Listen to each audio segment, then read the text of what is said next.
శ్రీమన్నారాయణ. ఇవాళ 25వ పాసురం యొక్క అర్థం తెలుసుకుందాం. ఒకసారి పాసురాన్ని అన్వయిస్తాను. ఒరిత్తి మగనాయ్ పిరందు ఓరిరవిల్ ఒరిత్తి మగనాయ్ ఒలిత్తి వలర தரிக்கலானாகி தான் தீங்கு நினைந்த கருத்தை பிஜைப்பித்து கம்சன் வயிற்றில் நெருப்பெண்ண நின்ற நெடுமாலே உன்னை அறுத்தித்து வந்தோம் பறை தருதியாகில் திருத்தக்க செல்வமும் சேவகமும் யாம் பாடி వరుత్తమం తీరుందు మకజిందేలో రెంబావాయ్. నిన్నటి పాసురంలో గోదాదేవి ఆ స్వామికి 6 విధాలుగా మంగళాశాసనం పాడింది. ఈ పాసురంలో ఆ స్వామి యొక్క జన్మ రహస్యాన్ని మనకు తెలుపుతుంది. భగవద్గీతలో కూడా గీతాచార్యుడు ఆ స్వామి యొక్క జన్మ రహస్యాన్ని తెలిస్తే మళ్ళీ మనకి పునర్జన్మ అనేది ఉండదని చెప్పారు.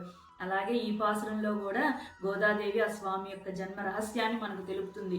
ఒక ఆమెకు బిడ్డడుగా పుట్టావు, అదే రాత్రి నందు ఇంకో ఆమె దగ్గరకు వెళ్ళి బిడ్డడుగా పెరిగావు. ఒక ఆమె దగ్గరకు అని ఎందుకంటుందంటే పూర్వాచార్యులు 2 విధాలుగా చెప్తారండి. ఒక ఆమె అని ఎందుకందంటే ఏమో కంసుడి వల్ల అవధ్యం కలుగుతుందేమో, పేర్లు చెప్తే తెలిసిపోయిద్దేమో కంసుడికి అని చెప్పి. ఇంకో రకంగా ఏం చెప్తారంటే పూర్వకాలంలో అత్తగారి పేరు మామగారి పేరు చెప్పేవాళ్ళు కాదంట డైరెక్ట్గా.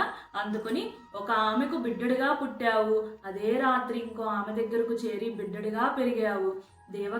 దేవకి కన్నా యశోదమ్మ ఇంకా గొప్పది. ఎందుకంటే ఆ స్వామిని లాలించింది, పాడించింది, ఆడుకుంది, చేరావు. మధురానగర వాసులందరూ ఆ కంసుని వల్ల ఎప్పుడు అవధ్యం కలుగుతుందో ఏమని చెప్పి ఆ కృష్ణుడికి పొట్ట పట్టుకొని బాధపడతా ఉండేవాళ్ళంట. వాళ్ళందరి పొట్టలో ఉన్న అగ్నిని తీసుకెళ్ళి ఆ కంసుని నోటిలో వెలిగించావు. ఆశ్రయితలు యందు బాగా ఆశ్రిత స్వభావం కలిగిన వాడు స్వామి. ఆశ్రయితలు బాధపడుతుంటే చూస్తూ ఉండలేరు. అందుకుని వాళ్ళు పొట్టపట్టుకొని బాధపడుతుంటే ఆ అగ్నిని మొత్తం తీసుకెళ్లి కంసుని నోటిలో వెలిగించావు. మా కోసం ఏమి నువ్వు దాగి పెరగావద్దు, ఆ కంసుని చంపావద్దు, పరే అనే వాయిద్యాన్ని ఇస్తే ఇవ్వు. ఆ లక్ష్మికే లక్ష్మి ఇచ్చే స్వామివి నువ్వు. మనందరికీ లక్ష్మీదేవి సంపదిస్తుంది, కానీ ఆ లక్ష్మీదేవికి సంపదిచ్చేది ఎవరు?